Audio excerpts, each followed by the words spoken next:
Allez. C'est reparti. Est-ce que vous avez bien mangé? Bande de vénards. Oui. Galette des rois et tout et tout? Non. Vous avez bien fait. Non, ça sent quoi?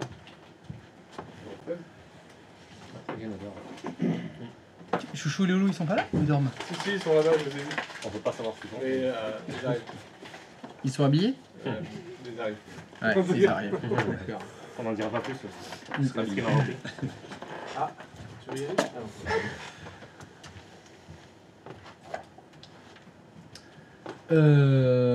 Bon bah voilà, on en était où? Ah oui, on avait fait le Pokédex. Ouais. Bon, on avait fait notre collection. Parfait. Bah, on va pouvoir continuer par rapport à ce qu'on doit faire. On avait fini la collection. On avait fini la collection, mais nous n'avions pas fini complètement notre travail. Tac.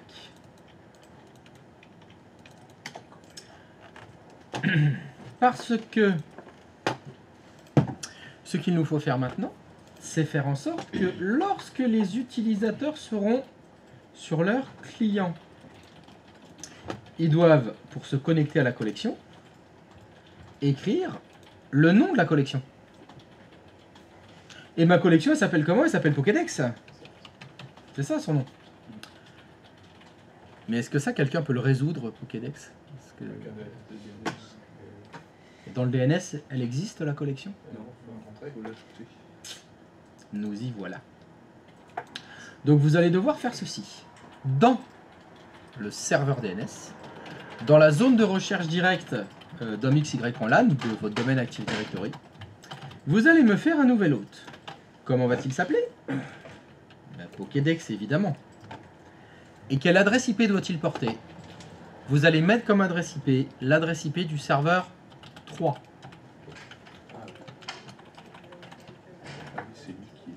Et vous allez devoir créer un deuxième hôte qui s'appelle aussi Pokédex, mais qui cette fois porte l'adresse IP du serveur 4.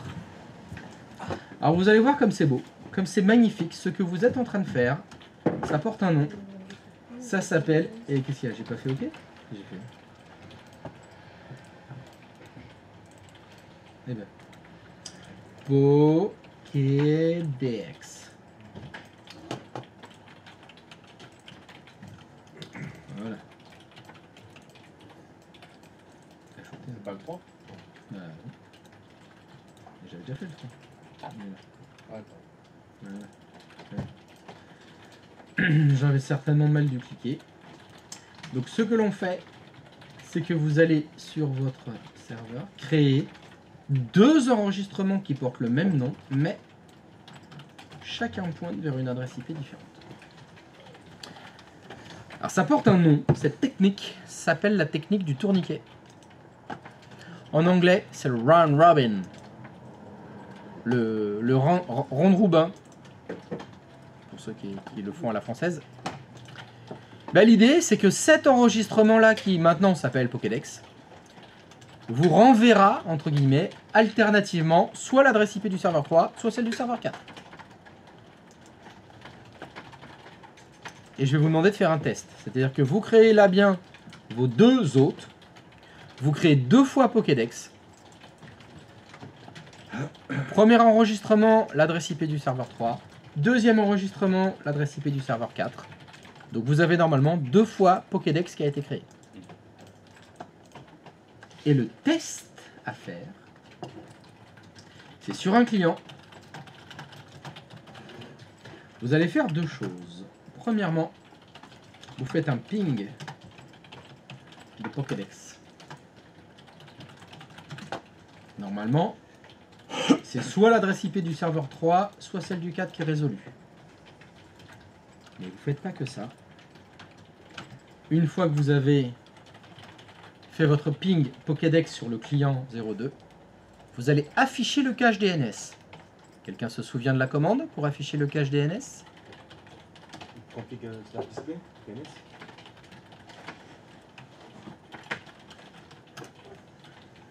Et qu'est-ce que je vois?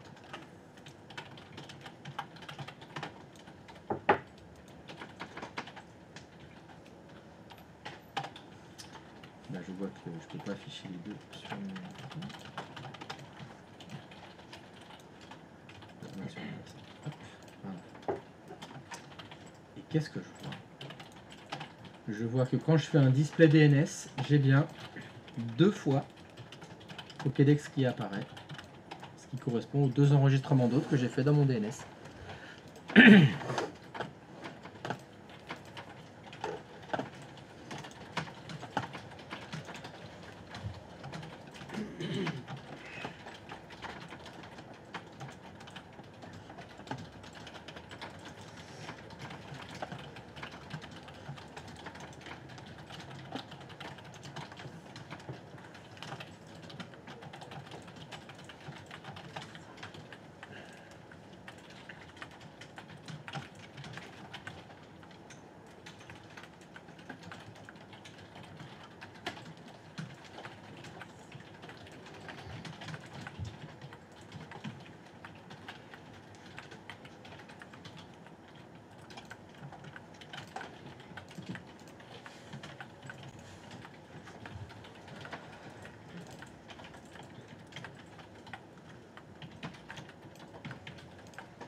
Pokédex, Pokédex.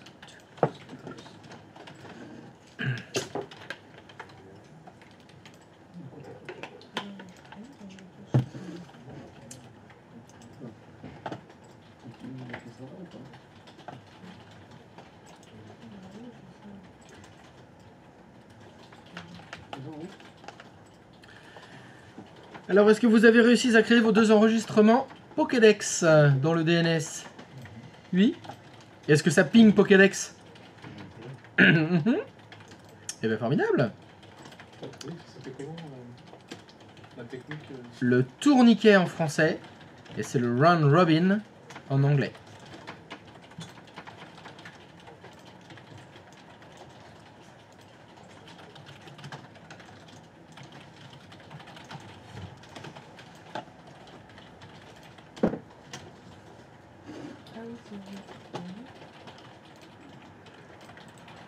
Si tu veux voir à quoi ça ressemble.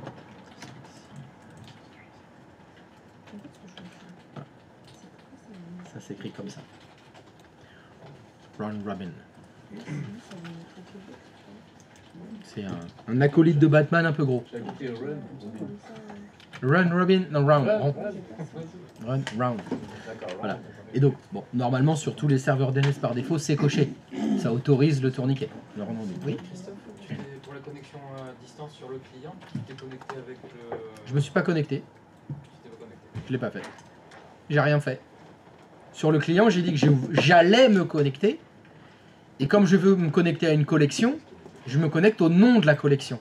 Dans notre exemple, c'est Pokédex.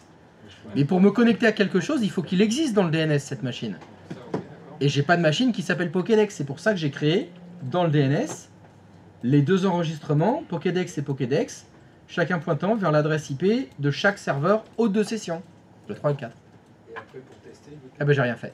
D'accord. J'en suis là. Ah si, le test, j'ai fait un ping. J'ai juste fait un ping de Pokédex pour vérifier que ça pingait. Et si ça ping, l'étape d'après, j'ai dit, vous me faites un petit display DNS pour afficher le cache DNS pour voir que, là, dans mon exemple, le ping, il a fonctionné et c'est le serveur 3 qui a répondu.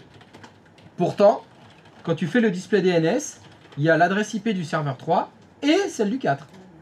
Il n'y en a qu'un seul des deux qui répond. En fait, il le fait aléatoirement. Alors, je sais pas, il y en a peut-être certains d'entre vous, c'est le 4 qui a répondu. Voilà, il y en a, ça doit être le 3, c'est le 4, c'est le hasard. C'est le processus, il alterne son processus. Alors, Et nous, on a non. au moment où... Non, là, c'est pas pareil. Là, c'est pas le broker qui fait ça. Là, c'est que le DNS. Mais oui, C'est que le DNS. c'est- informatiquement, c'est comme ça. On utilise ou pas. C'est-à-dire qu'il en a 2 à sa disposition. On le voit dans le display DNS et il en choisit un des 2 au hasard.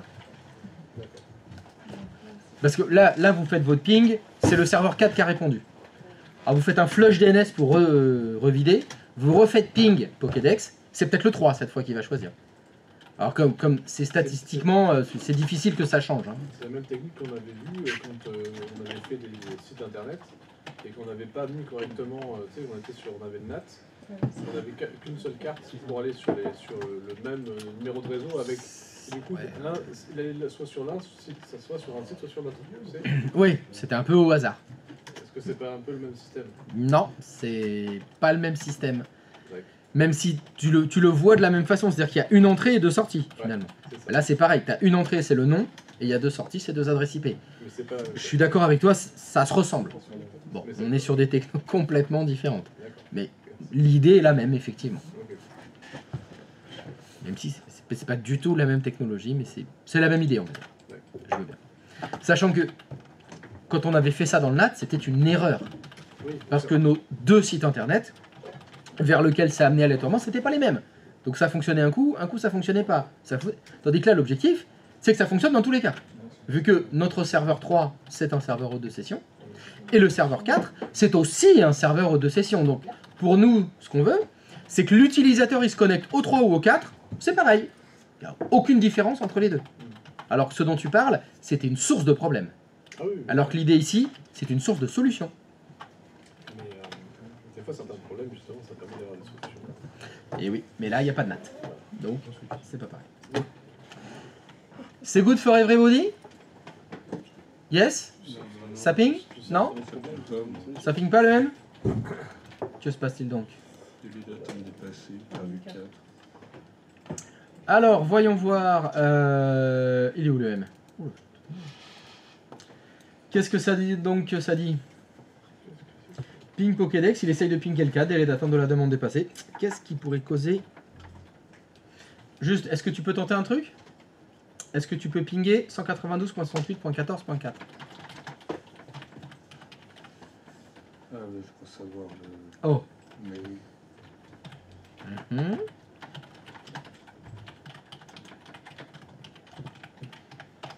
Tu crois savoir? Ah, j'ai l'impression que c'est le même message d'erreur. Alors, qu'est-ce que tu me dis? Pare-feu. Est-ce que tu as fait l'exception dans la règle de pare-feu?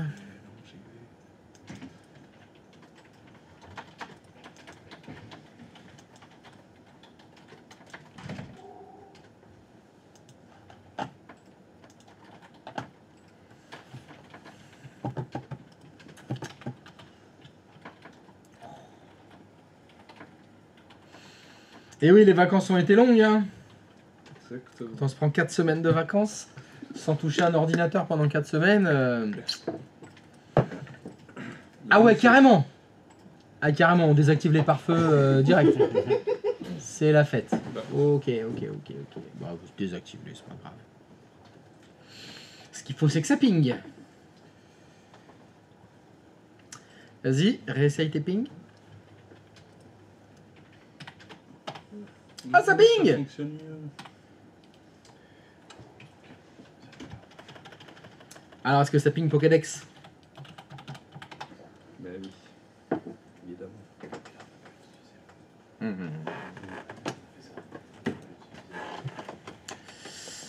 Est-ce que quelqu'un d'autre a un problème? Ça va? Donc maintenant, à partir d'un de vos postes de travail, n'importe lequel, ça n'a pas d'importance, si vous tapez exécuter et vous faites MSTSC, vous allez pouvoir mettre comme adresse de serveur auquel vous voulez vous connecter le nom de la collection. Et ma collection, c'est Pokédex. Si la résolution de nom fonctionne bien, tac, je vais me connecter avec Evergreen.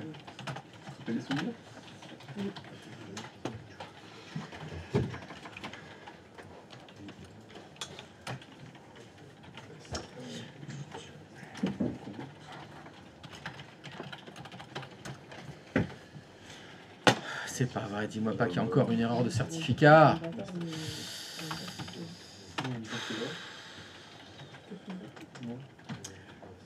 S'il vous plaît, je vais vous demander quelque chose. Nous allons régulièrement avoir ces erreurs de certificat tant qu'on ne s'est pas occupé des certificats. Vous pouvez commencer à vous inquiéter. On va s'en occuper des certificats. Oui, on va créer une PKI. Oui, on va refaire tout ça. Oui, oui, oui. Revenez quand même demain. En attendant, s'il vous plaît, ne cochez surtout pas la case ne pas me redemander des connexions pour cet ordinateur, parce que si vous cochez cette case, il n'y aura plus le message d'erreur de certificat. Certes, c'est pratique. Mais quand on va mettre en place les certificats, je ne saurai pas si vous avez fait de la merde ou pas. Vu que si vous cochez cette case, qu'il y ait des erreurs ou pas, ça ne s'affiche plus. Donc ne la cochez pas, s'il vous plaît. Tant pis. Pour le moment, vous allez garder les erreurs de certificat jusqu'à temps qu'on installe les PKI. Donc je vois que, et c'est tout à fait cohérent, moi j'ai voulu me connecter à une collection qui s'appelle Pokédex, et lui il essaye de me connecter au serveur 3. Ce qui est normal, vu que dans le DNS, on a mis les adresses IP des serveurs 3 et 4. Donc là, il essaye de se connecter au serveur 3. Oui, j'accepte de me connecter au serveur 3. Et là, c'est le drame. Tout s'enchaîne. Sa vie bascule. La connexion de requête utilisateur n'est pas autorisée avant une session à distance. Pourquoi? Il faut le mettre dans le groupe.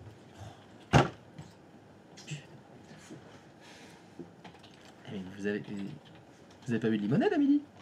Si. Si. Eh ben c'est vachement bien. Continue, ouais. Et je vais la laisser pour les sessions d'après, hein, parce que ça a l'air très efficace.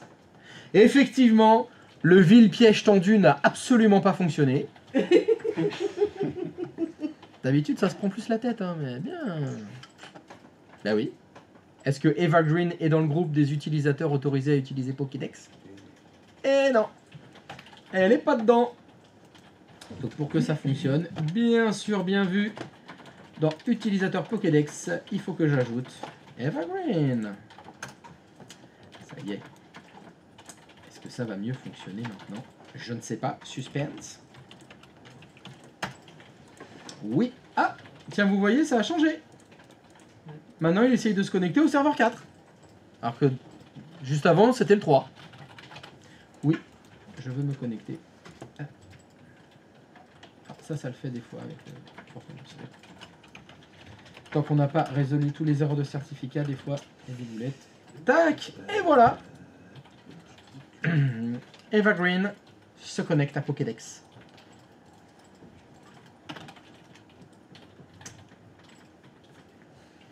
Et donc vous allez faire un petit truc.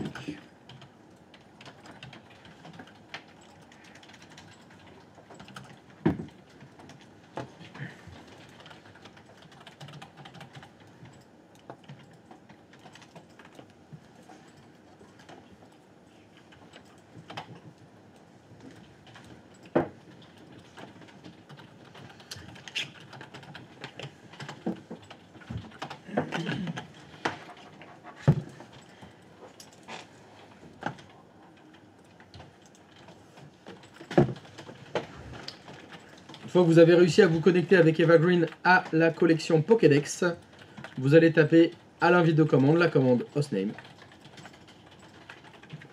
Et ça doit vous répondre serveur 03 ou serveur 04 normalement. Elle est connectée sur un des deux.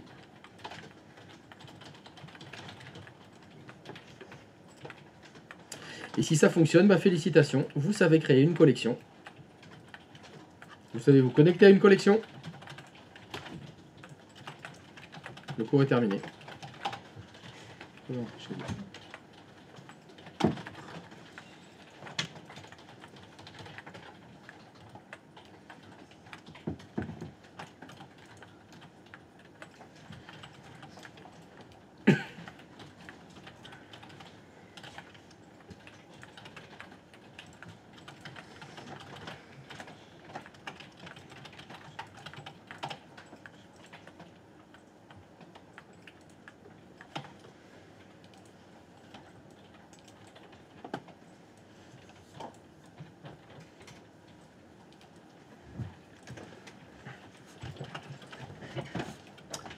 Fonctionnaire test? Oui. Ça a fonctionné pour tout le monde? Des questions? Non? Parfait. Alors, il va y avoir... Oui? Et, Si? Pardon. je commence à fatiguer, c'est là où je fatigue. Pas encore. Il y a 3 quarts d'heure normalement. Trop Hein. tôt, là. Et là, on a juste fait un truc, c'est qu'on a juste mis dans les DNS le nom, finalement, de notre Collection. collection. Merci. Et ça vous permet comme ça directement, quand on veut y accéder, ben, du coup, ça va vous mettre l'un ou l'autre. Mhm. Ça, c'est la technique de tout à l'heure. Mhm. Par contre, du tourniquet, là, par contre, là, quand on fait la technique du tourniquet, on passe pas du tout par le serveur Broker? broker. Je sais pas C'est comment exact. ça va venir. Donc là, on n'a pas utilisé de broker. Pour nous. Alors, en fait, si. Les serveurs l'ont utilisé sans qu'on s'en rende compte. D'accord. Eux s'en sont servis. Le serveur 3 ou le 4, je sais pas sur lequel tu es connecté, il l'a utilisé le broker. Ils C'est- ont consulté le broker Oui. sans, Oui, oui. sans qu'on le sache. On l'a pas Alors, on va le faire après. On va continuer. C'est pour ça que j'avais besoin de plein de comptes. On va tester l'équilibrage de charge, vous allez voir. Mais il faut plusieurs utilisateurs. Mais avant, vu. Je vois pas. il y a quelque chose dont il faut qu'on parle avant. Mais vous allez voir l'usage du broker. Alors déjà, est-ce que tout le monde a réussi à bien se connecter à la collection? Je suis en train là. C'est en train. Il va falloir qu'on arrive là. Faut que j'attende que tout le monde soit connecté à la collection.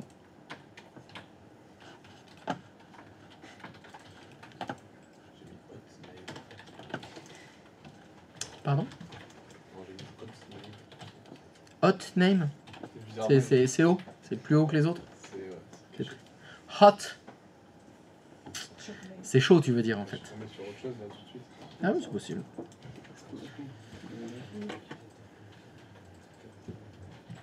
Pour moi, c'est C'est bon? Il manque plus que le M? C'est bon. C'est bon aussi? C'est Donc c'est good for everybody? Parfait. Alors, quand Evergreen, enfin peu importe l'utilisateur, est connecté à votre collection, il y a une notion qui va être extrêmement importante et qui est très difficile pour Brigitte, ou Eva, etc. C'est que quand vous avez fini de travailler, est-ce que quelqu'un pourrait m'expliquer que quand je fais clic droit de souris sur mon bouton démarrer, arrêter ou se déconnecter, j'ai deux possibilités qui sont déconnecter et se déconnecter. Il va falloir que bien vous ayez ça en tête parce que c'est ce que va voir Brigitte. Et vous allez devoir lui expliquer la différence. Alors selon vous, c'est quoi la différence entre déconnecter et se déconnecter? Je crois que se déconnecter, c'est pour se déconnecter de machines distantes. Alors que déconnecter, ça déconnecte pas de la machine distante. Ça déconnecte de l'autre. Enfin, du PC sur lequel on J'aurais est. dit l'inverse. Non. T'aurais dit quoi toi? Mais que se déconnecter, c'est comme quand on doit se déconnecter de la session. Et déconnecter, c'est se déconnecter du bureau à distance. C'est pas la même chose que lui, il a dit inverse, je crois. Non, mais surtout toi t'as dit se déconnecter, c'est se déconnecter, alors que déconnecter, c'est se déconnecter. Bah, dans les deux cas, t'as dit se déconnecter. C'est horrible. Pourquoi ils ont fait ça? Les développeurs, je sais pas. Avant, ça s'appelait fermer la session. Ou, alors en plus, ce qui est terrible, c'est que dans les versions précédentes, ça s'appelait se déconnecter et fermer la session. Et maintenant, ça s'appelle déconnecter et se déconnecter. Donc en fait, la différence, Se déconnecter, c'est sûr. se déconnecter, ça veut dire fermer la session. Qu'est-ce que ça veut dire fermer la session? Ça veut dire que si j'ai des programmes qui sont en cours d'exécution sur la machine, bonjour mademoiselle, qu'est-ce qu'on peut faire pour vous? Allez-y, entrez, je vous en prie, installez-vous. Je vais être prête. Prenez Est-ce une- que tu seras un peu disponible en fin d'après-midi, mais pas trop tard parce que... 15h30, ça va? Parfait. Je viens à 15h30. Ok, nickel. marche Merci. Avec plaisir. Il faut pas grand chose pour la rendre heureuse. Hein. Et ça. Voilà, donc imaginez que j'ai... tac, tac, tac. Je suis en train de travailler. Donc là, j'ai des fichiers, etc. Voilà, l'utilisateur, il est en train de travailler dans la collection. Donc il est sur le serveur 3. Hein. Etc. Si cet utilisateur fait se déconnecter, ça va fermer la session qui est sur le serveur 3. Ça Ça va fermer la session de la collection. Alors que s'il fait déconnecter, ça va couper la connexion. Mais ça ne va pas fermer la session. Si vous faites déconnecter, ça coupe la connexion et ça laisse la session ouverte. Ce qui sous-entend qu'on pourra se reconnecter à la session. Si on fait se déconnecter, ça va fermer la session et fermer tous les programmes qui sont ouverts. Mais ils y ont pensé. Parce que quand tu cliques droit sur marche arrêt, t'as un petit dessin. Celui-là ? Attends, c'est pas là. Oui, si, je clique sur marche arrêt. Il y a écrit déconnecté avec un petit. On voit que tu coupes la connexion. Tu vois ou pas? Ben moi je vois pas l'icône. Alors, Il y a juste écrit déconnecter et met fin à votre connexion à cet ordinateur distant. moi je vois l'icône. Parce que vous avez un serveur 2022 vous. Ah oui. Ouais, j'ai un 19. C'est pas grave. Ils y ont pensé entre 2019 et 2022, c'est vrai que c'est con. Ouais, c'est vrai que c'est très con ouais, Du même. coup, ils ont fait un dessin. Est-ce que ça suffira pour expliquer et que Brigitte comprenne Ben là, t'as vu ce ça? que ça veut dire? Non. C'est compliqué. Non. Ah non, souvent elle comprend pas. Regarde, il y a le dessin. Et si elle fait la croix en haut, Brigitte? Alors, c'est une bonne question. Vous avez en haut l'onglet. L'onglet que vous pouvez déplacer d'ailleurs si vous voulez, et vous pouvez faire effectivement la croix. Si je fais la croix, c'est écrit. Que dit la boîte de dialogue? Votre session à distance va être déconnectée. Les programmes sur l'ordinateur continueront à être exécutés après la déconnexion. Vous pouvez vous reconnecter ultérieurement en rouvrant cette session. Donc en fait, je vais faire une idée. La croix en haut à droite, c'est la même chose que quand vous cliquez sur le bouton démarrer et que vous faites déconnecter. C'est la même chose que si vous faites clic droit de souris sur le bouton démarrer, arrêter ou se déconnecter, déconnecter. Donc si je clique ici sur déconnecter, si je clique sur la croix dans l'onglet, si je clique sur le bouton d'alimentation et que je fais déconnecter, c'est 3 fois la même chose. Ça coupe la connexion à distance. Mais ça ne ferme pas la session. La session n'est pas fermée. Tous les programmes qui sont ouverts restent ouverts. Alors on va faire un essai. Vous choisissez la méthode que vous voulez. Soit vous faites clic droit de souris, clic gauche sur le bouton démarrer, déconnecter. Soit clic droit de souris sur le bouton démarrer, arrêter, déconnecter. Soit vous faites la croix en haut à droite, déconnecter. Votre session n'est pas fermée. La preuve. Vous vous êtes connecté en bureau à distance depuis quel client? Le client 1 ou le client 2? Ça n'a pas d'importance. Changez de client. Moi j'étais sur le client 2. Bah maintenant je vais me mettre sur le client 1. Sur le client 1, je vais me connecter à la collection encore. Pokédex.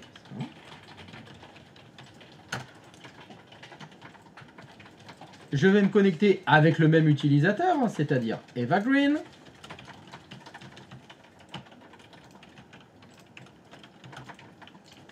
Oui. Ah.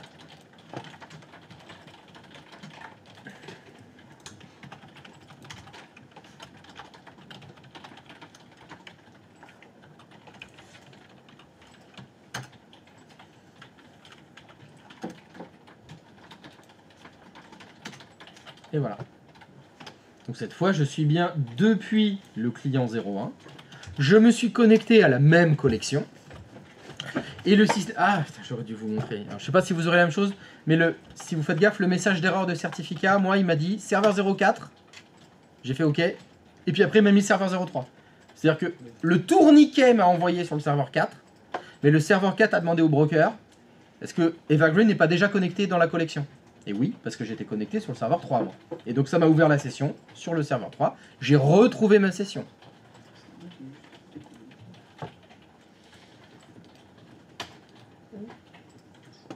Donc attention, la petite croix dans l'onglet ne va pas faire fermer la session. Ça fait que se déconnecter.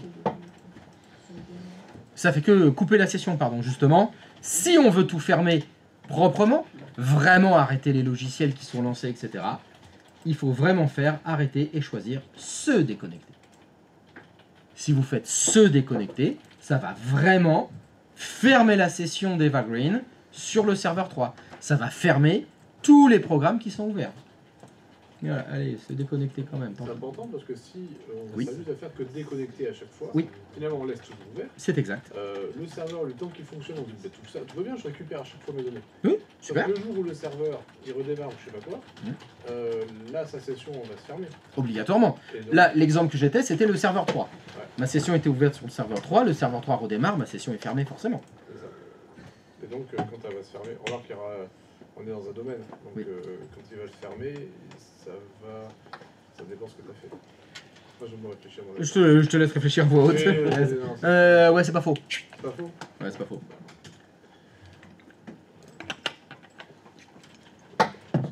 Ce que tu dis là, c'est un défaut du système. Les utilisateurs ouvrent les sessions dans les collections et ne ferment jamais leurs sessions. Ils font que déconnecter, déconnecter, déconnecter. Ils font jamais se déconnecter. Alors le défaut de ça, c'est que les sessions elles restent ouvertes même quand ils sont pas là. Et donc ils ont laissé leur programme ouvert. Et on l'a dit, le serveur hôte de session, il doit encaisser beaucoup de sessions. Donc il consomme beaucoup de ressources. Donc ça fait que les sessions qui ont été ouvertes, avec tous les programmes qu'on a laissés ouverts, ils consomment de la mémoire tout le temps.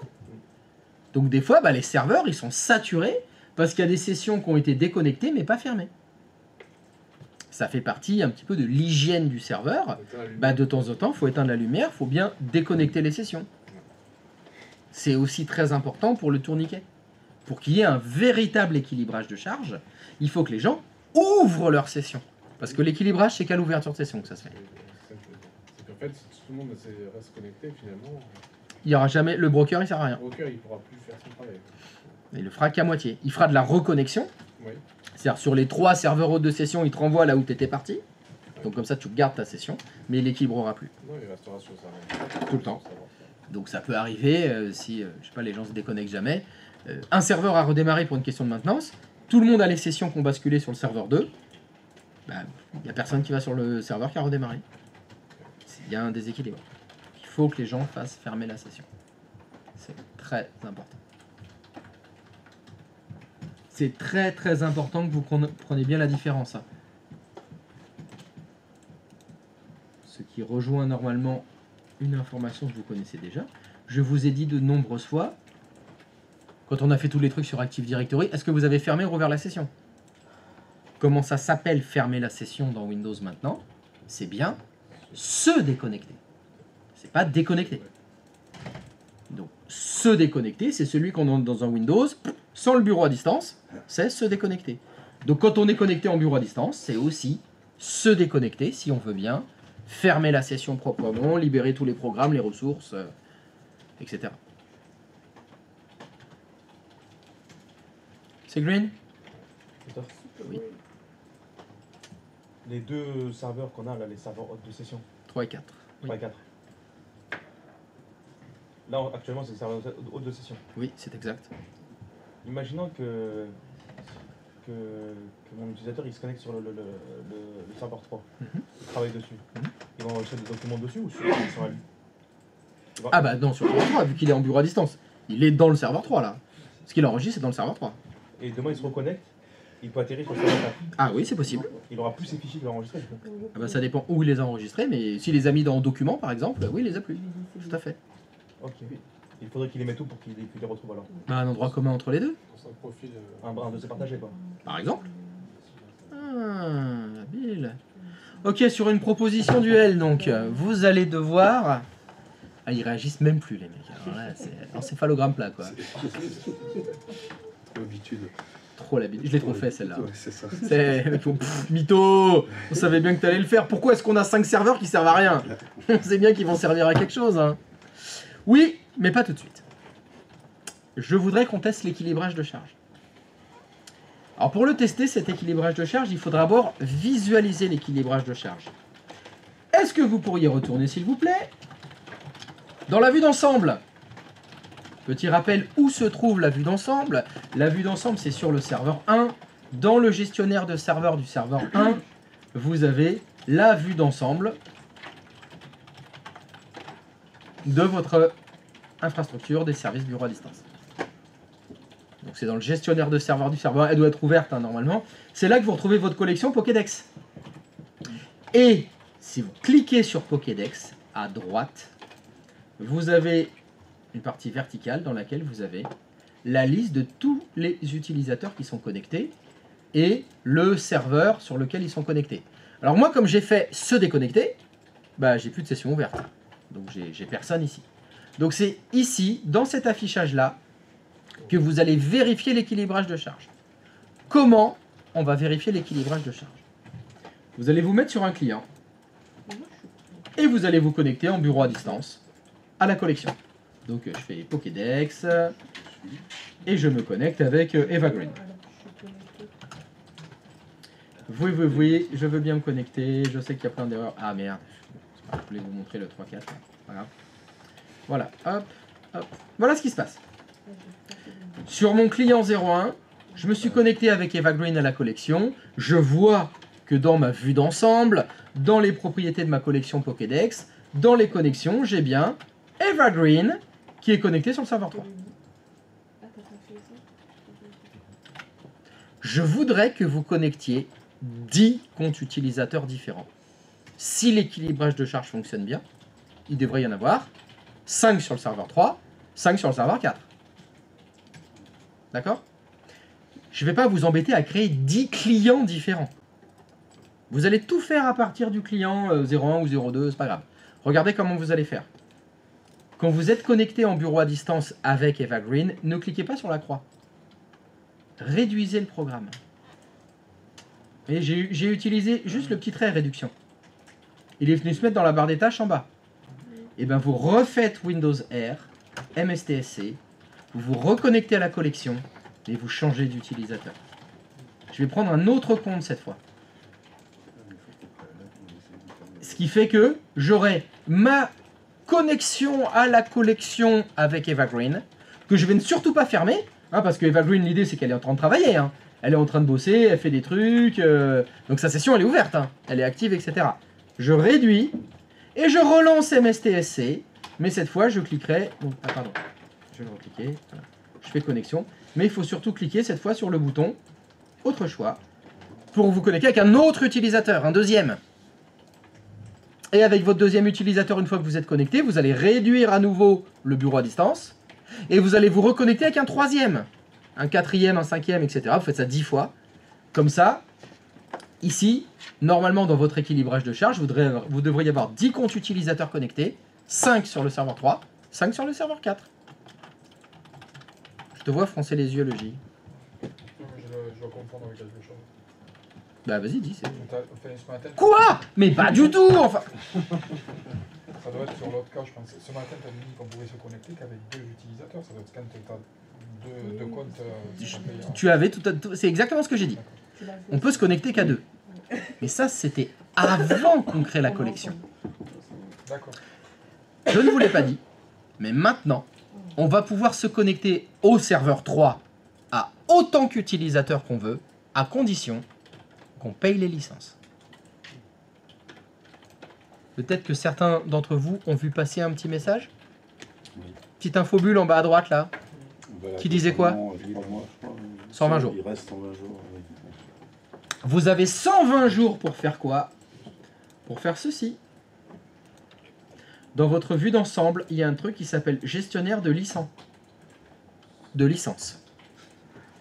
Alors en fait, quand vous montez une collection, quand Evergreen se connecte à la collection, elle a besoin d'une licence RDS. Il faut une licence. Alors c'est quoi cette licence? C'est un petit bout de papier qu'on paye. C'est tout. En plus de la licence Windows ou ça? Bien sûr, en plus.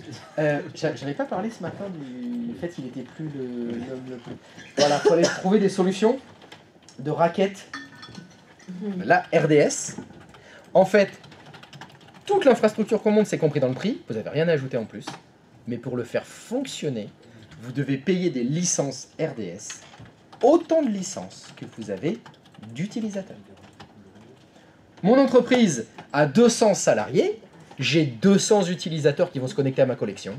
Je dois payer 200 licences RDS. C'est 25 €, je crois, la licence RDS. Et ces licences RDS, c'est dans le serveur gestionnaire de licence qu'il faudra le mettre. Bon, nous, on a 120 jours pour bosser avant de devoir mettre une licence. On peut en mettre autant qu'on veut. Et donc pour rebondir sur ce que tu as dit, Jimmy, tu as tout à fait raison. Ce matin, je vous ai dit que c'était 2 à la fois. En fait, tu as 2 licences RDS compris dans le prix des licences des serveurs. On t'offre 2 licences simultanées. À partir du moment où tu passes en mode collection, avec le broker, etc., tu pourras te connecter à autant que tu en payes.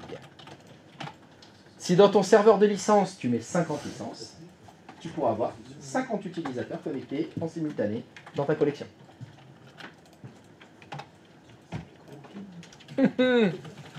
Mais tu avais tout à fait raison de froncer les sourcils, parce que c'est exactement ce que j'avais dit ce matin. C'était que 2 à la fois. Et là, comme tu le verras quand tu vas te connecter, il y aura l'infobulle en bas à droite qui dira vous avez 120 jours de fonctionnement avant de devoir lancer des licences. Donc on va pouvoir pendant 120 jours se connecter à autant qu'on en veut. Dans 120 jours, il faudra raquer. Bon, je pense que le cours sur RDS sera fini d'ici 120 jours. Donc vous ne devriez pas être trop embêtés. L'objectif pour Microsoft, c'est bien sûr dans la vraie vie, que vous mettiez ça en place, que vous testiez, on voit si ça va bien. Normalement, en 120 jours, tu as le temps de tester. Hein. Tu as bien le temps de tester. Hein. Puis au bout de 120 jours, tu fais « Allez hop, on paye les licences ». Allez, je vais uriner pendant ce temps-là. Je vous laisse, vous êtes sages. Hein. Vous faites votre test et vous vérifiez que c'est bien équilibré. Ah ben oui, il m'a dit, tu n'as pas le droit de te connecter. D'accord. On fait la même chose. On va laisser le test. Je le déconnecte à chaque fois. Là, je suis sur administrateur. Vous avez dû le connaître à chaque fois. Déjà en 15 ans, j'en suis au 4e, il me dit que je vais te déconnecter. Non, je peux pas d'abord. Et alors, je vais là, je suis client. T'as mis tout dans le groupe. Ah, c'est bon.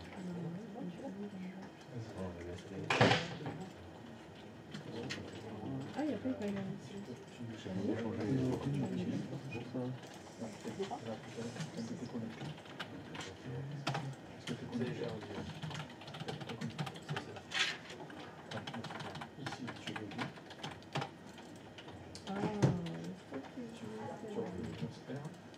Ça met les ordres.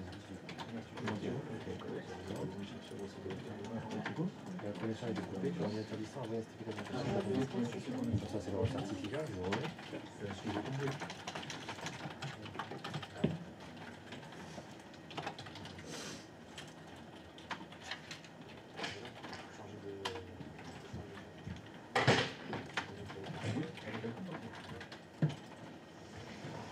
C'est le bon, ouais.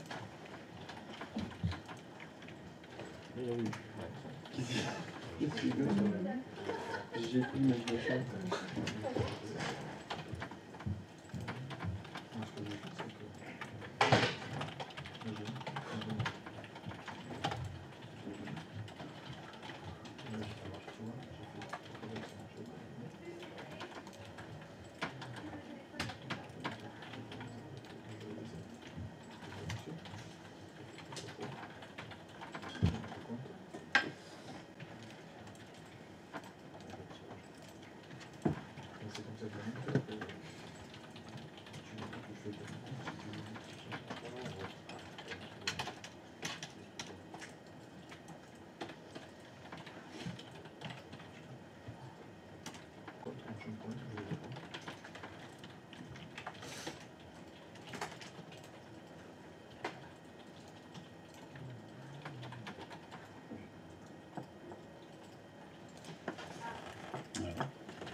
Non, c'est bon. Je sais pas. Pierre, il n'a pas voulu.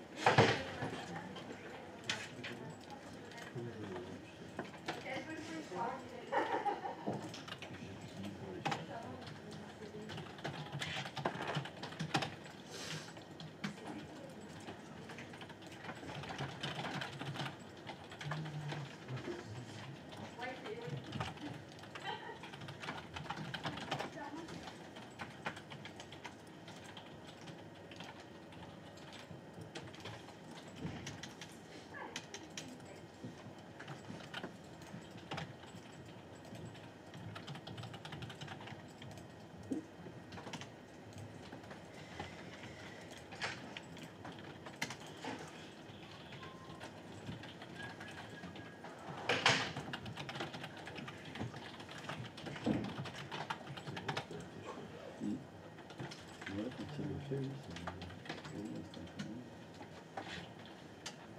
Après, moi, ça fait longtemps que je me passais, je vais le mettre. Oui, ouais, l'autre. C'est pour ça.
Alors, est-ce que ça équilibre? C'est beau? C'est magnifique. C'est déconcertant de facilité. Hein. C'est beau le bureau à distance. Oui? Non? Non, c'est pas grave. Je me tire. Ah, va te mettre dans le pouf.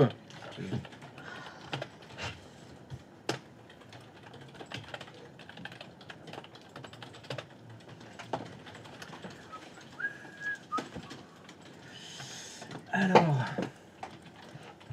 pas de problème. Ça fonctionne, ça équilibre, ça tourne cœur. Est-ce que vous avez vu le double message d'erreur de certificat? Ouais. Alors, vous connectez au 3, vous faites OK, puis vous mettez le certificat du 4. C'est là où vraiment le broker fait son travail. Le hasard vous a connecté au 3 et lui il a dit non, vous allez basculer vers le 4. Alors par contre, tout le monde a pensé à mettre les utilisateurs dans le bon groupe? L'évidence. Mais oui, l'évidence même. Eh oui, c'est qu'ils sont forts les bougres. Pourquoi j'ai fait ça? Touc, touc, touc.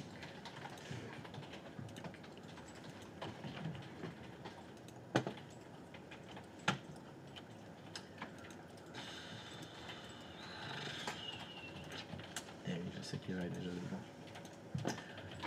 Ouh.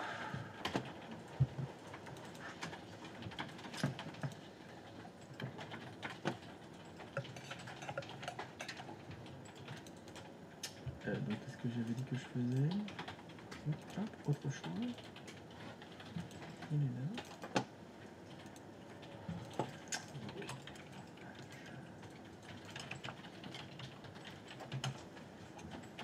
Alors, on connecte au 4. Oui. Ah ben il reste au 4. Normal, vu que Evergreen était sur le 3.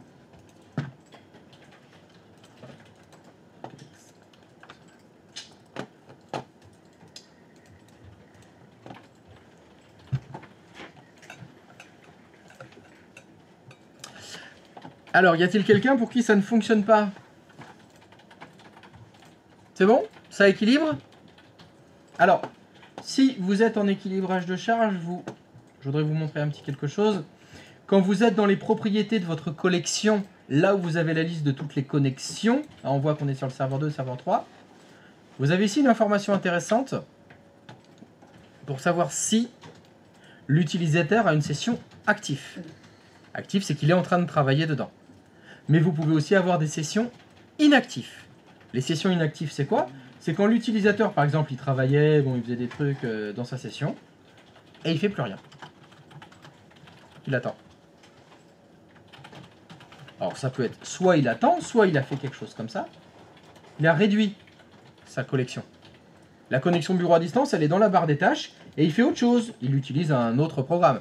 Hein, ça peut être le cas, je suis à la maison, je me suis connecté à la collection à distance parce que je suis en télétravail, par exemple. Bon, bah, je fais autre chose sur mon PC et je ne suis pas dans la collection devient inactive au bout d'un certain temps. Vous avez aussi, bien sûr, la possibilité d'avoir des sessions déconnectées. Alors, on l'a vu, les sessions déconnectées, c'est quoi? C'est des sessions, je suis en train de travailler, machin, j'utilise la croix. Oui, je suis déconnecté, je suis déconnecté. Ça fait que sur le poste, je ne l'ai plus. Par contre, ici, dans les états de session, j'ai bien des sessions déconnectées. Là, je sais que mariage, elle a utilisé la croix, elle s'est déconnectée. Mais sa session, elle est toujours ouverte. Elle consomme toujours des ressources sur le serveur 4. Ici, c'est des informations qui peuvent être très intéressantes pour, par exemple, faire des choses. J'ai ici une session déconnectée de mariage sur le serveur 4. Elle a peut-être des programmes ouverts, des choses qui prennent des ressources. Depuis la vue d'ensemble, je vais pouvoir faire fermer la session. Alors, bizarrement, il n'y a pas écrit « se déconnecter ». Là, on est revenu à l'ancienne. Là, il y a écrit « fermer la session ». Merci les développeurs. Pour pas se perdre. Oui, comme ça, c'est pas perturbant. C'est fluide. Oui, c'est fluide. Et bien sûr, si je fais fermer la session, ça va forcer la session et ça y est, bien sûr. Alors, si dans la session déconnectée de mariage, il y avait des programmes ouverts, il y avait des fichiers qu'elle n'avait pas sauvegardés, elle a tout perdu. Hein. Ah, c'est fermeture violente de session. Hein. Donc, tant pis pour elle, elle avait qu'à faire attention.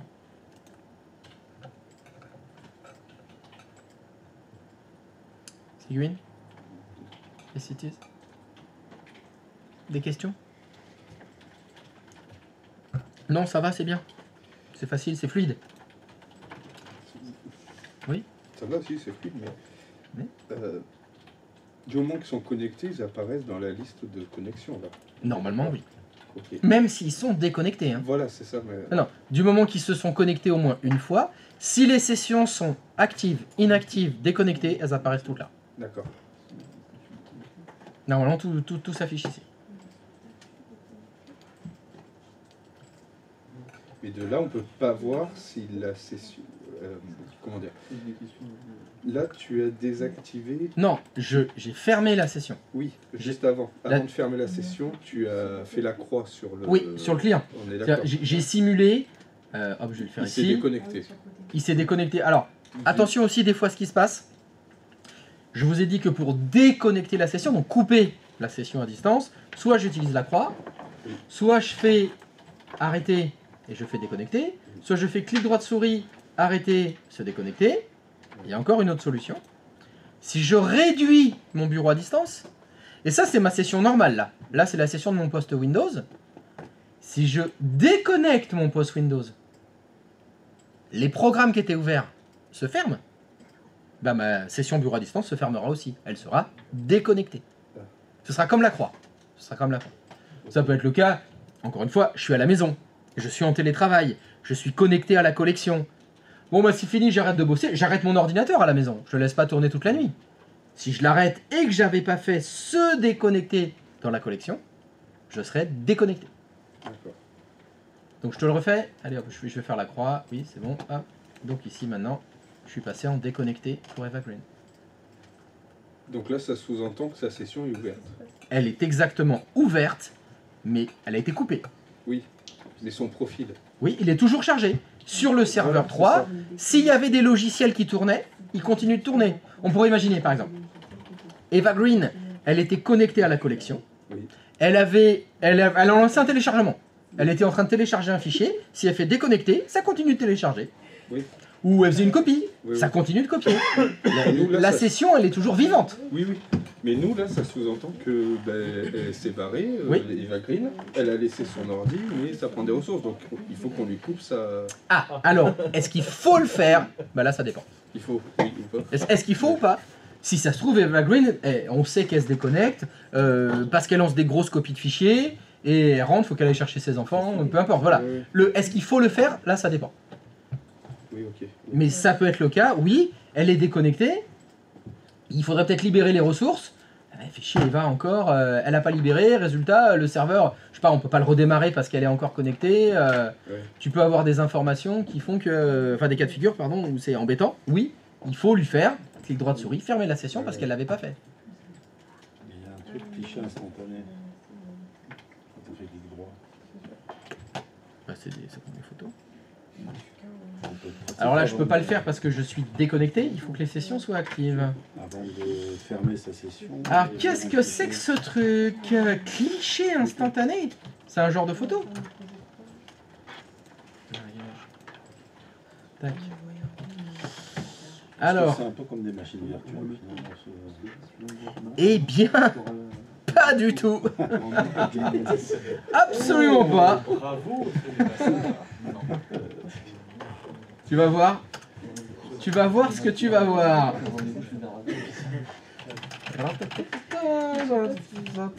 Voilà, tac. Je travaille, je travaille, je travaille. Tac, tac, tac. Donc effectivement, sur le serveur, dans la vue d'ensemble, pardon, je vois que mariage est actif. Alors, si je fais clic droit de souris dessus, bon, déconnexion, vous avez compris ce que ça voulait dire? Ça coupe sans fermer la session. Fermer la session, ça coupe et ça ferme la session. Envoyer un message, ça, Envoie un message. c'est exact. Ça envoie un message. Alors, le truc du envoyer un message, c'est quoi? C'est...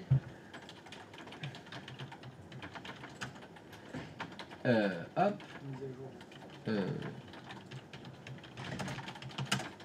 Le grand classique, c'est ça. On a une mise à jour à faire sur le serveur. Ça va nécessiter un redémarrage du serveur. Donc on prévient les utilisateurs. Hop, je fais envoyer. Et hop, qu'est-ce que ça va donner? Voilà. Dans sa session, elle a un pop-up qui apparaît. Donc on la prévient de... Bon, maintenant, ça peut être aussi... je vous aime, voulez-vous m'épouser? Bonne année. Bon, ça, on s'en fout. Et il y a un truc qui s'appelle cliché instantané. Alors, la plupart du temps, ça fonctionne qu'une fois sur deux. Normalement, il y a la moitié d'entre vous où ça devrait fonctionner et l'autre moitié où ça devrait foirer. Je n'ai aucune explication rationnelle. Je ne sais pas pourquoi ça marche qu'à moitié. Le principe du cliché instantané, c'est de la prise de main à distance. C'est-à-dire que là, depuis le serveur 1, je vais éventuellement afficher l'écran du bureau à distance de mariage. Ça n'a aucun rapport avec les clichés instantanés dans Hyper-V.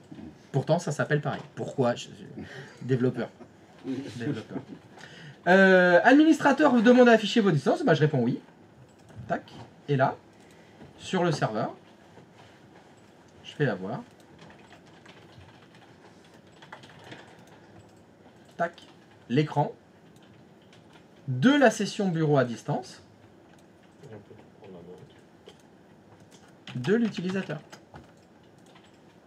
Donc attention, ça, c'est de la prise de main à distance. Donc là, comme moi j'ai choisi que afficher, je fais que l'afficher. Je peux pas prendre la main, hein. Depuis le serveur, je peux rien faire. Alors si vous voulez essayer de faire ça, on va voir il y en a combien hein, qui vont fonctionner.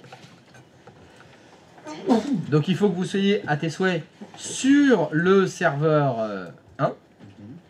Il faut que vous soyez dans votre vue d'ensemble. Il faut que vous ayez dans la collection. Il vous faut un utilisateur actif.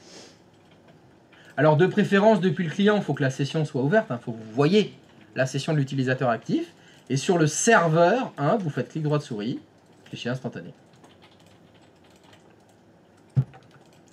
Et est-ce que vous allez voir l'écran de l'utilisateur? Ben, c'est une bonne question. J'en sais rien.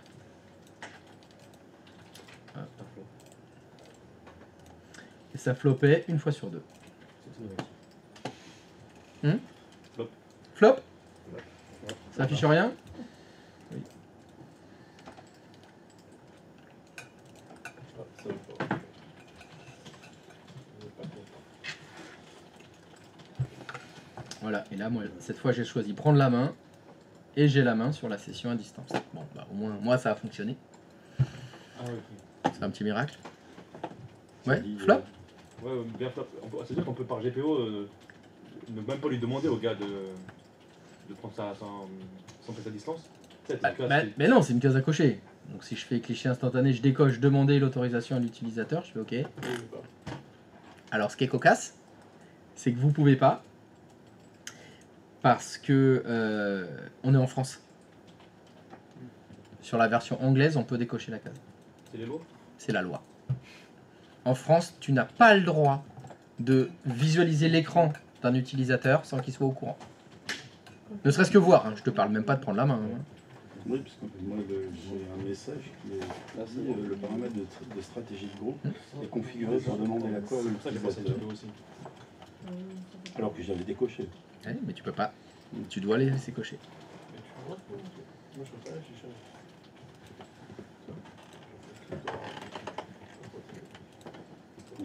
Là.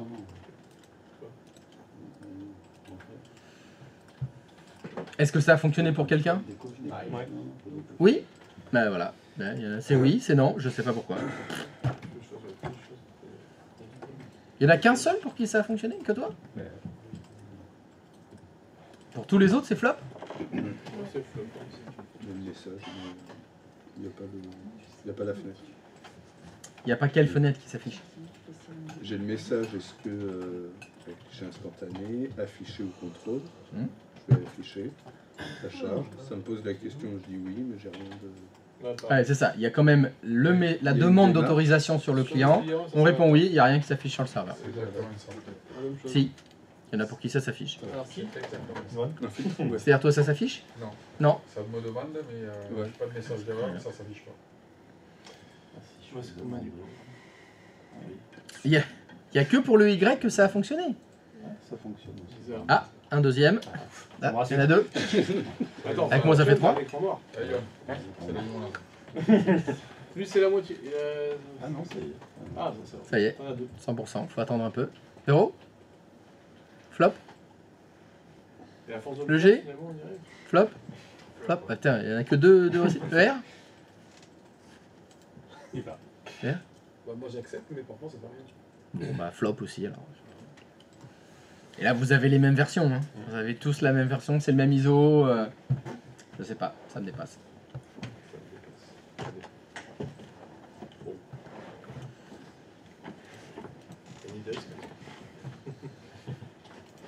Est-ce que vous avez le mode de session étendu qui est activé sur le serveur 1?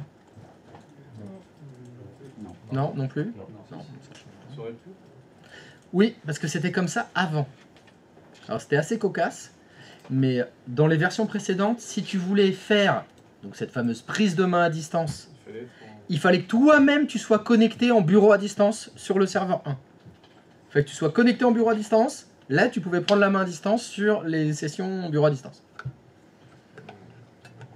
Oh là, je peux faire un truc facile. Je dis, ah oui, mais vous n'avez pas fait Windows Update sur vos serveurs.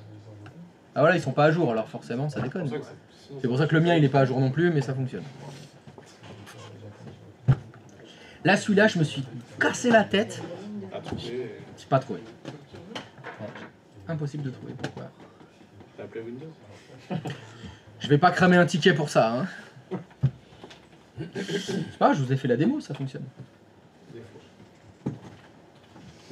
Et il y en a même deux qui peuvent confirmer que ça fonctionne. Alors, hein, c'est pour dire que ça fonctionne pour de vrai. Hein. T'as touché le bout. C'est même pas de la menterie ce que je dis. Tac, tac. Ok, très bien. Donc on en était à... Qu'est-ce que je voulais dire? Oui, donc vous avez bien l'équilibrage de charge qui fonctionne. Ouais. Vous m'avez créé plein d'utilisateurs partout. Super. Donc attention à ces différents états. Hein, connecté, déconnecté, actif, inactif. Alors il est même possible de configurer vos serveurs pour gérer ces compteurs-là. Alors en général, le compteur d'activité, on ne le gère pas, mais on pourrait gérer le compteur d'inactivité. Décider que une session qui est devenue inactive, au bout de une demi-heure, une heure, on va la déconnecter. Et les sessions déconnectées, au bout de une demi-heure, une heure, on va fermer la session. On fera se déconnecter à ce moment-là, ce qui permettra de libérer les ressources du serveur. Ce sera pas mal comme ça. Ça, on peut le faire dans le serveur. On le fait dans le gestionnaire de serveur, alors on le fait par GPO. Parce qu'il faut le faire sur tous les serveurs. Donc en général, c'est dans les paramètres de GPO, on a des paramètres dédiés pour les services bureau à distance et on fait ça dedans. C'est là que ça se fait. Alors maintenant qu'on a une jolie collection qui est fonctionnelle, comme je vous l'avais dit précédemment, hop, c'était ici que j'en avais parlé, j'avais dit que un des usages, c'était un des intérêts, c'était de dire que les utilisateurs, ils allaient travailler dans la collection et plus travailler sur leur poste. Et donc quand ils vont travailler dans la collection, ils vont travailler sur des logiciels. Ça veut dire qu'il faut que les logiciels soient installés sur les serveurs. Pas n'importe quel logiciel. Les logiciels que vous allez installer, ce sont des logiciels qui doivent être compatibles avec le service hôte de session. Ça veut dire que maintenant, sur votre serveur 3 et sur votre serveur 4, vous ne pouvez pas installer n'importe quel logiciel. Ça porte un nom.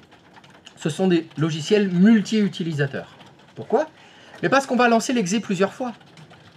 C'est-à-dire que quand vous allez avoir votre logiciel de comptable installé sur le serveur 3, un comptable va se loguer et va lancer l'exécutable. Mais il y a un deuxième comptable qui va se connecter, qui va aussi lancer l'exécutable. Donc il faut que ce programme, il fonctionne en multi-utilisateur. Il faut qu'il soit capable de le lancer plusieurs fois et qu'il fonctionne. Donc c'est pas n'importe quel logiciel. La plupart des logiciels, ils ont des versions exprès pour ça. Ils ont des versions multi-utilisateurs. Comme le Notepad multi-utilisateur. Plus. Et donc l'idée, ça va être, sur mes serveurs hôtes de session, on va installer un logiciel multi-utilisateur, et ben un logiciel très pratique dont il y a beaucoup de gens qui se servent, qui s'appelle Microsoft Office. Vous connaissez? Dedans il y a Word, il y a Excel, c'est assez pratique. Alors question, est-ce que dans votre dossier source, vous avez Microsoft Office?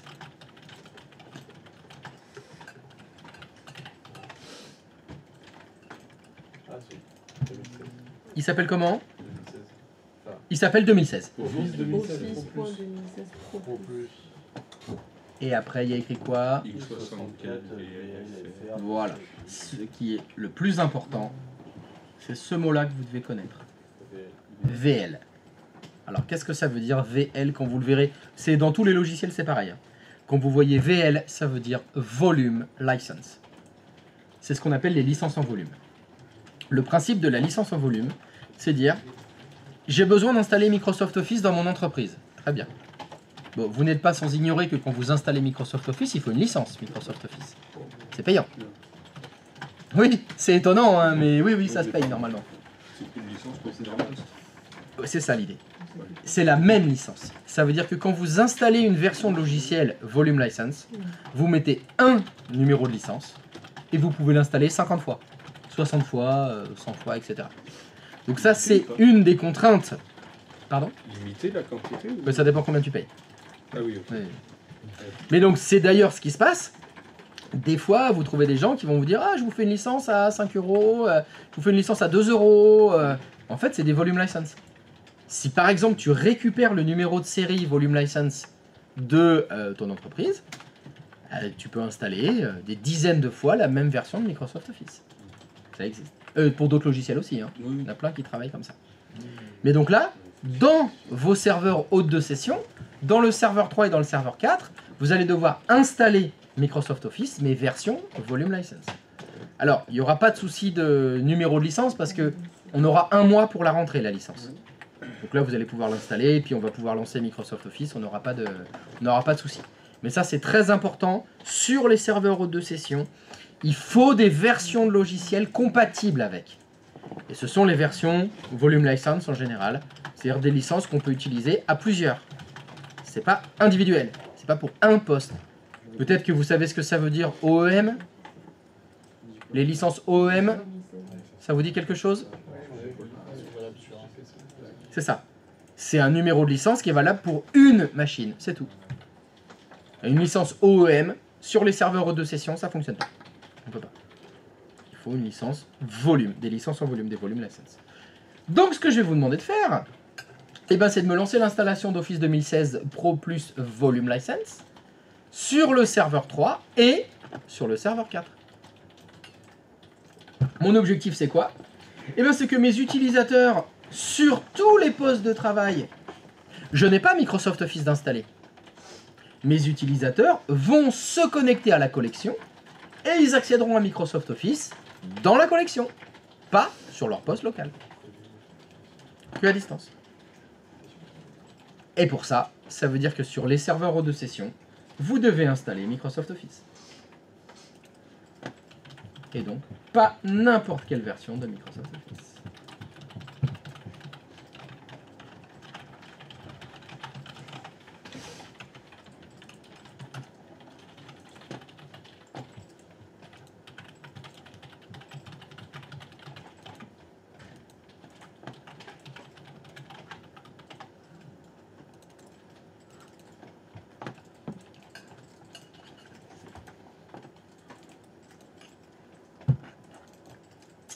Allez.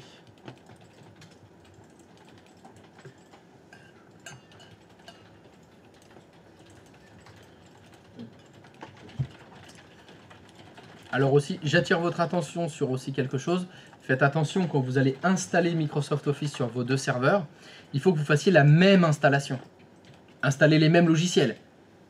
Si vous dites sur le serveur 3 j'installe Excel et sur le serveur 2 j'installe pas Excel, ça va poser un problème. C'est une des contraintes des collections. Tous les serveurs de la collection doivent avoir exactement les mêmes logiciels, installés de la même façon, avec les mêmes versions. Sinon, c'est le drame.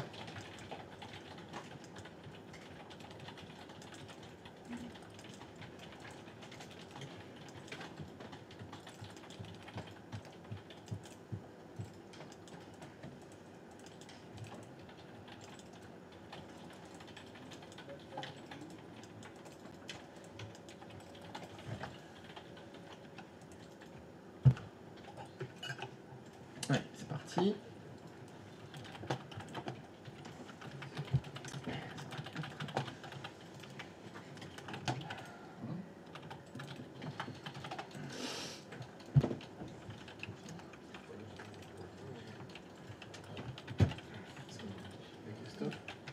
Oui, Stéphane.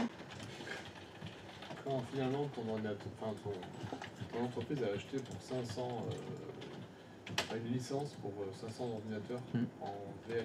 Oui. Et finalement, j'en ai utilisé que 300. J'en ai 200 qui ne servent à rien. Je peux les revendre parce que je me rappelle plus. On avait parlé un peu de ça. Ah non, tu peux pas les revendre. Hein. Non, officiellement, non. Officiellement, j'ai pas le droit. Par contre, tu peux officiellement donner le numéro à quelqu'un. Si c'est officieux. Si c'est officieux, tu fais ce que tu veux. Parce que c'est ce que je disais d'ailleurs, des fois, il y a des mecs qui revendent des licences à pas cher. Ce sont des volume license, mais à un moment donné, t'arrives aux 500. Ouais. Donc toi, t'achètes ta licence à 5 € et tu peux pas l'activer. Il y en a trop qui ont été activés sur ce numéro-là. Mais donc ça y est. Pas un numéro, enfin, quand tu achètes ce numéro-là, il fait partie des 500. Ah non, c'est un numéro, c'est le même. Ah oui, c'est le même numéro de licence que tu peux activer 500 fois si tu veux. C'est ça. Par contre, tu les achètes en volume, ça porte bien son nom. Par contre, ça veut dire t'achètes une palette. Déjà, c'est inscrit, la palette là, elle est bonne. Toi, si t'arrives de 501ème, tu l'as. T'es mort, t'es niqué. Donc, toi, tu l'as pas. Par contre, celui qui est 500ème, c'est bon. Il aura tout le temps. Par contre, si tu changes de PC et qui. Est-ce que c'est pas un OEM? Ah bah oui, si, il est niqué. Parce qu'il doit réactiver sa licence. Et tu m'avais pas dit que c'était une différence avec l'OEM ou justement, c'est pas un OEM, le VL, tu m'as dit.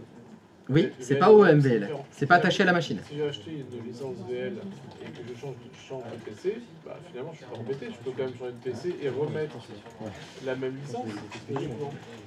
Ça va non. Me dire, ah non, c'est une nouvelle licence. Ah, oui. Alors c'est un peu comme le OEM, alors ça veut dire que c'est quand même attaché à ta carte mère ou à ton processeur ou je sais pas. Alors, enfin en fait c'est quand tu l'inscris, il inscrit le nom de ton ordinateur avec. Et alors après, les volume license, il faut savoir que ça s'administre. C'est-à-dire que si tu es une entreprise, tu les as achetés, tu peux en libérer. Parce que tu as l'association. Donc tu peux dire ça c'est une vieille machine, on l'a plus. Oui, parce que ça peut être dans le cadre de l'entreprise. Dans mon entreprise, j'ai acheté mes 500 licences, j'ai mes PC qui ont été en fin de vie, j'ai eu des nouveaux PC, donc c'est considéré comme une nouvelle licence, c'est normal, j'ai changé de machine. Sauf que l'ancienne, je la libère. Je peux la libérer. J'en ai toujours payé que 500. Et je les administre. Et c'est là où le mec il regarde... Qu'est-ce que c'est que ce PC Asus là qu'on a Alienware machin? On a pas ça dans notre entreprise là. Pourquoi c'est activé chez nous ça? C'est activé au Guatemala. L'adresse IP c'est l'adresse IP guatémaltèque. Qu'est-ce que c'est ça là? Et c'est là où ça rend compte. Je me rappelle il y a un ancien temps, j'avais mis à mon père qui travaillait chez IBM. Oui. Ils ont le droit d'avoir une licence dès que Windows sortait. Allez tiens, je te file une licence. J'avais payé une Windows de ma vie. Mais au moins, tu sais que c'est payant. Même si toi tu l'as pas fait, t'es au moins con parce que là ils... Bon, c'est gratos, je sais pas, moi j'ai jamais payé. On m'a jamais demandé de payer. T'es sûr? Il y a du texte avant j'accepte au-dessus là normalement. C'était un cadeau. Ah oui, on t'a offert plein de licences. Et ça allait jusqu'à... Parce que les... Et il était technicien. Ouais, mais est-ce que ton Windows, il allait jusqu'à... T'as le logo IBM dedans. Parce que tu peux les personnaliser, les installs, et tu peux aller jusqu'à modifier les logos qu'il y a dans le Windows. Donc c'est Windows par IBM. Ah, la maison, c'est bien. Ceci est une propriété d'IBM. C'est un joli cadeau. Non, il n'y a pas ça. Ah, il n'y a pas ça. Maintenant, c'est vachement plus centralisé. Il y a des serveurs de licence qui gèrent tout ça. Et puis maintenant, il y a beaucoup d'entreprises qui fonctionnent avec des abonnements. En fait, tu as des abonnements où tu payes 10 000, 15, 30 000 euros par an. Et en fait, tu as autant de licences que tu veux. Tu peux en installer autant. Oui, voilà. Ça dépend des volumes. Voilà. Pourtant, moi j'ai acheté ça justement, une licence. T'as acheté pas quoi? cher. Ouais. Ça a l'air légal leur combine. Ça a l'air légal leur combine. Ça a l'air. Parce que j'ai jamais été jeté par Microsoft. Tant mieux. Ça dépend d'où elle est. Ils associent mon compte avec... Ah non, mais c'est pas Microsoft qui doit te jeter. C'est celui qui a acheté la licence. Donc, il parlait d'exemple, c'est IBM. C'est IBM qui doit te virer, toi. Pas Microsoft. Microsoft, ils s'en foutent, la licence, elle est payée, elle est payée. Hein. C'est payé, IBM, ils en font ce qu'ils veulent. Hein. Ça, il n'y a pas de problème. C'est pas ça. C'est le jour où IBM, ils doivent activer leur licence et faire, il n'y en a plus. Comment ça, il n'y en a plus? On a acheté 5 millions. C'est pas possible. Et là, ils commencent à regarder, ils font ah ouais, bah tiens, il y en a plein qui ont été activés au Guatemala. On a quoi comme succursale au Guatemala déjà? Donc c'est pour ça que ça existe ces licences pas chères. C'est plutôt des admins alors, qui trouvent des combines, qui refourbent. Je sais pas qui le fait, hein. Je travaille pas chez IBM ni au Guatemala. Oui, mais bon, j'ai vu des vidéos YouTube de mecs qui en parlaient. C'est ça, il faut avoir accès. Tu t'es renseigné. Ça a l'air legit, hein, tout ça. Ça a l'air, mais bon. Si c'est des licences Windows à 1 euro ou Microsoft Office à 1 euro, je me méfie. Je me dis, l'affaire est quand même trop belle.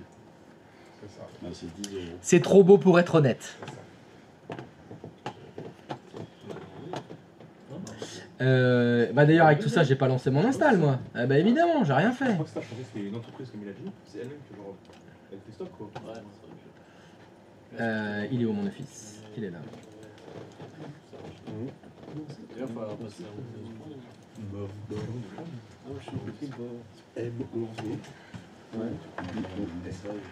Pas encore, ben ça va arriver.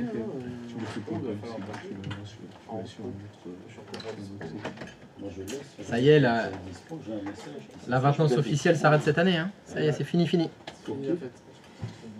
Windows 10? Ah, c'est cette année, il y avait une année encore. Non, c'est cette année. Alors attends, c'est toujours... Bon, finalement, allez hop, c'est censé finir demain, mais allez, on vous rajoute un an. Ça, je sais pas ce qui va se passer, mais normalement, c'est ça. Donc... Après, c'est juste une question de prise de risque, après. Voilà, Windows 10, c'est fini, il n'y a plus de correctifs, il n'y a plus de mise à jour, enfin, il n'y a plus les nouvelles mises à jour. Est-ce que quand le 1er février, ce sera officiellement fini, le 2 février, mon Dieu, une faille de sécurité monstrueuse a été trouvée sur Windows 10. Oh là là, vous allez mourir dans d'autres souffrances, ne mettez plus vos cartes bleues, ne surfez plus sur Internet si vous avez... Peut-être. Est-ce que c'est arrivé dans tous les systèmes précédents? Peut-être que là, ça le fera pas. C'est pas parce que c'est arrivé à chaque fois que ça arrivera cette fois. Puis est-ce que c'est vrai ces histoires de failles de sécurité là? Pas un peu des conneries ça? Moi j'ai un PC en Windows XP. Je l'ai ouvert hier, il tourne super bien. Tu sais les mini PC? Tu sais quoi, à une époque on faisait des mini PC. Et ouais, super, mais tu fais quoi avec? Ah bah là je... Il l'ouvre, il la ferme. Ouais, je l'ouvre, je l'allume, il tourne, bon bah je l'éteins. Je fais rien. Parce que c'est là où, en fait, comment ils nous forcent à changer de version, c'est parce qu'ils vont dire, le site internet de ma banque, il a besoin de Edge version 10 au minimum, et version 10, il s'installe pas du tout sur Windows 10. Il faut Windows 11. Donc c'est par les logiciels en fait que t'es tiré.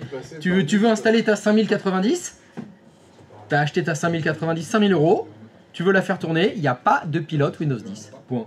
En tout cas, ça faut Windows 11. Ça te prouve qu'il change vraiment. Oui, bien sûr. C'est pareil. D'ailleurs, j'ai une vieille tablette, j'ai remarqué qu'Opera fonctionne bien. Par contre, et j'ai pas de problème de certificat. Alors que sur tous les autres, c'est bizarre qu'Opera soit opérationnel justement. Excellent. Opera est opérationnel, excellent.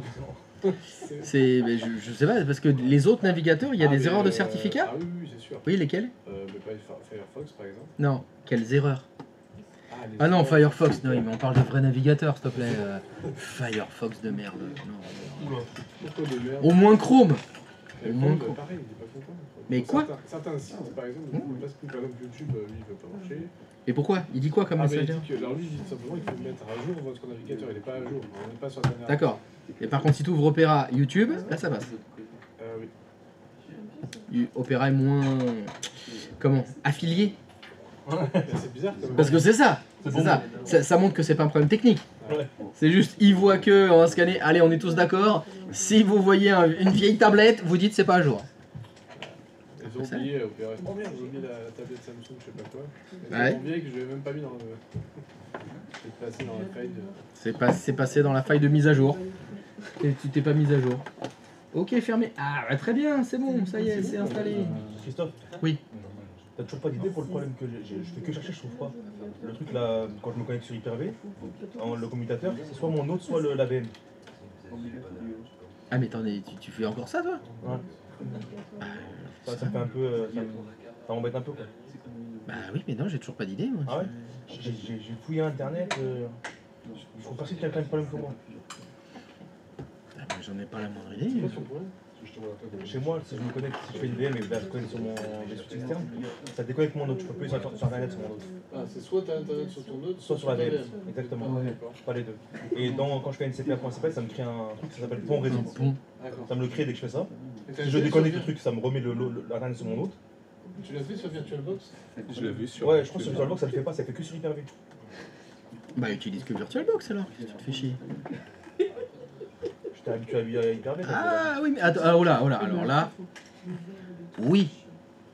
Ça se trouve sur ton stage, ce sera autre chose. Ouais, ça se trouve, ce sera Proxmox. Ça se trouve dans ton travail futur, ce sera. Allez, d'accord. Bon, ce sera VMware. Il faut s'adapter, au contraire. C'est le moment de s'entraîner sur un autre système. Ce que j'ai fait, j'ai dit VirtualBox et tout. Voilà, bah tu t'entraînes sur VirtualBox pour voir les différences et être prêt. Je voulais quand même savoir comment ça se fait quoi. Ah, tu veux savoir pourquoi? Ah, mais ça c'est ton côté féminin. Laisse tomber, pourquoi? T'as refait ta carte ou pas? Ton switch externe ou pas? Il me semble avoir eu le même problème chez moi. J'avais refait. Cette histoire de pont, ça te dit quelque chose toi? Non, moi j'avais eu un souci. Parce que lui c'est ça. Le problème, c'est quand tu fais le V-switch externe, ça crée un pont. Exactement ça. Oui, voilà. Il a une nouvelle, comme s'il fusionnait deux cartes réseau. Je sais pas ce que c'est que ce truc. En plus, quand tu vas sur ncpa.cpl, ça crée toutes les cartes virtuelles des autres hyperviseurs. Genre VirtualBox, ça lui fait sa carte des trucs. Ouais. Et Hyper-V, lui, ça lui met déconnecté. Elle est avec une croix rouge. Quand je veux le connecter, ça me crée ce sort de pont réseau. J'ai tout désinstallé parce que j'avais plein de hyperviseurs. Je me suis dit peut-être que Hyper-V il veut le monopole de mon PC. Ouais, ouais. Donc j'ai tout désinstallé pour laisser que Hyper-V. Il désinstalle aussi Hyper-V, redémarrer, remettre que Hyper-V. Il veut rien savoir. Il veut. Je sais pas du tout. J'en ai pas la moindre idée. Je ferai mes tests avec VirtualBox. Je voulais faire un serveur ici, un serveur chez moi pour bouger, pour transférer des dossiers. Et plus J'ai pas bien compris ce que tu voulais faire. Tu voulais faire un serveur ici, un serveur chez toi? Tu sais, à un moment donné, on devait faire un copier-coller des dossiers ADK, MDT et tout. Ouais. Du coup, je voulais les prendre chez moi, impossible de se les envoyer parce que c'était trop gros et tout. J'ai regardé toutes les solutions qu'il y avait. Il y avait un truc que ChatGPT m'avait dit où tu peux créer un serveur FTP de ton truc. Je me suis dit, bon, bah, je vais faire ça, nickel, comme ça j'apprendrai un autre truc et tout. Du coup, je suis retombé dans ce problème-là et j'ai pas réussi à le lâcher. Tac. J'ai mis VirtualBox et je vais commencer sur VirtualBox, je pense. Alors fais attention, si tu fais un serveur FTP, tu le fais chez toi le serveur FTP, pas ici. Ouais. Ça marchera. Mais c'est... Après le VPN c'est quand même plus pratique. Hein. Oui, j'avoue. Enfin je pense. Je pense que c'est plus simple. Ah, le problème c'est que celui que tu as, il n'y a que toi qui peux l'utiliser. Du coup, c'est trop long. C'est Gilles qui t'a autorisé. Ouais, trop long. Merci, Gilles. Après, si l'idée c'est récupérer des fichiers qui sont ici, ben, utilise notre VPN, celui auquel tu as accès déjà. Lequel, la page auquel je me connecte là? Le vrai VPN. Tu demandes à Véro. Ah oui, c'est Véronique. Celui que Véronique utilise.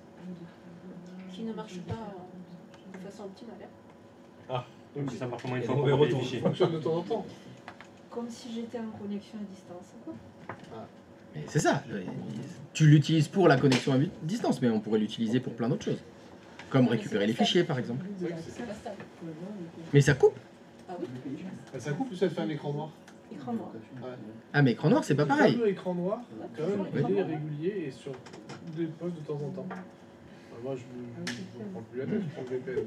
Dès que je vois l'écran noir, j'aime bien passer Mais sinon sur alors ce par papier contre oui, question. Toi tu utilises le VPN mais après tu utilises connexion bureau à distance. Non. Non. Non, après, j'utilise VNC. J'active le VPN. Et ensuite, je prends VNC, je mets le numéro d'adresse IP et c'est parti. C'est VNC que tu utilises. Et en fait, c'est en te regardant faire, je dis, ah, ça a l'air d'être bien VNC, je connaissais pas. Type VNC, celui-là, le même que le mien. Ouais, exactement. Du coup, c'est lui que j'ai installé chez moi. Et du coup, quand. Ah, faudrait que tu essayes ça, Véro. Et ça fonctionne super bien. Il n'y a qu'un truc, des fois, quand tu écris, l'anti-slash, une fois sur 1000, il passe. L'arrobase aussi, ouais. L'arrobase des trucs, ouais. Parce que par rapport à l'écran noir, je sais pas si... Enfin, je suis presque sûr, c'est pas le VPN le problème. C'est le bureau à distance. Le VPN il reste connecté. C'est ça, ça coupe pas le VPN. Je confirme que c'est le bureau à distance parce que, enfin, Oui. je confirme que autrement, c'est stable, il n'y a pas d'écran noir. Quand j'ai l'écran noir d'un côté, je passe par VNC, j'ai pas de souci. Donc c'est vraiment. C'est vraiment bien le bureau à distance. Le problème, c'est le bureau à distance. Ouais, oui, complet. C'est-à-dire quand je clique dessus, j'ai l'adresse ici. Enfin, T'as plus ton autre, quoi. Oui, enfin, je suis connecté ici, direct. Je suis rentré dans le. Je suis là, quoi. Il peut faire copier-coller Il me dit du neuf. quand j'ai un VPN, il me dit, c'est comme si tu étais dans la salle. Je dis Oui, c'est ça. Comme si tu étais dans la Après, salle. j'active VNC. Et après, tu te connectes avec VNC. C'est ça. On pourrait connecter. Ah, fermé. Super bien. Alors, qu'est-ce que ça donne d'avoir installé tout ça? Je sais pas, c'est Ça charge. C'est une installation. C'est en installation. Bah moi c'est fini donc je vais vous montrer ce que ça donne. Ça fait que maintenant mes utilisateurs, quand ils ont besoin de Word ou d'Excel, qu'est-ce qu'ils font? Eva Green se connecte à Pokédex. Et quand elle se connecte à Pokédex, ça la connecte à un des serveurs, donc lequel de préférence? Le 4, non, le 3. Et comme sur les serveurs haute de session, j'ai installé Word et Excel, elle peut ouvrir Word ou Excel dans la collection. Et ceux qui sont déjà connectés, ils vont le voir arriver d'un coup ou non, il faut qu'ils... Bah si c'est des raccourcis qui se mettent sur le bureau, oui, sinon c'est dans le menu démarrer. D'accord. Leur menu démarrer, ça s'enrichit automatiquement. Ça plus tard. C'est bon, voilà. Et donc boum, elle peut travailler dans Word, blablabla. Hop. Alors que si elle va dans le menu démarrer de son client, il n'y a pas Word. Donc ça, c'est un usage qu'on fait extrêmement souvent. On va utiliser les collections pour installer des logiciels et les utilisateurs se connectent à la collection pour lancer les logiciels. L'objectif étant évidemment de ne pas installer ces logiciels sur les 350 postes de travail de l'entreprise. On les installe sur 2-3 serveurs haute de session, c'est tout. Et l'utilisateur il se connecte dessus. Après, pour alléger, on fait des profils itinérants d'un côté. Après, on peut optimiser avec tout ça. Mais l'objectif, c'est d'abord avoir les logiciels installés et les utilisateurs se connectent à ces logiciels-là. Et ça, c'est beau, ça. Ça marche? Je me sens en gros TP géant. Alors, bon, pendant que c'est en cours d'installation, vous en êtes à combien là? Fin de l'installation de cette opération. Il n'y a pas de pourcentage? On est à 2 tiers pour la plupart. Bon, bah laissez installer, c'est pas grave. Je vais aller voir les ARH pendant ce temps-là. Puis vous faites la pause si vous voulez. Oui, allez. Allez. Je vais aller leur expliquer ce que ça veut dire réseau. Expliquer la vie, moi.